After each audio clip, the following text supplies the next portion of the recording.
ஒரு பிஸ்னஸ் பண்ணுறீங்கன்னா உங்களை சுற்றி உங்களுக்கே 1000 கண்ணு இருக்கணும் இல்லையா? நம்ம முன்னாடி போகிறது மட்டும் இல்லை, நம்ம முதுகில் நம்மளை யார் குத்துவா? நம்ம கூட இருக்கிறவன் தான் குத்த முடியும், நம்ம ஃப்ரெண்டு தான் குத்த முடியும், நம்ம சொந்தக்காரன் தான் குத்த முடியும். நம்ம எதிராளி வந்து குத்த முடியாது. ஏன்னா இவனை தான் நம்பி நம்ம முன்னாடி நிற்போம், அவன் தான் நம்மளை குத்துவான்.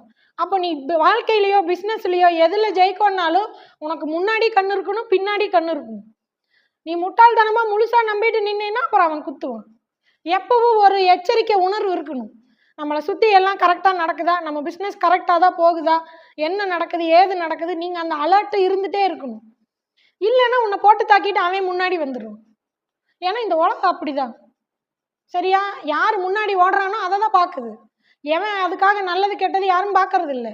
நம்ம இன்னொருத்தனை கீழே தள்ள வேண்டாம், நம்ம கீழ் விழுகாமல் நம்ம எச்சரிக்கையாக இருக்கணும். புரியுதுங்களா? நீ ஐயோ பாவன்னு குனிஞ்சின்னா உன் மேலே ஏறி போயிடுவாங்க.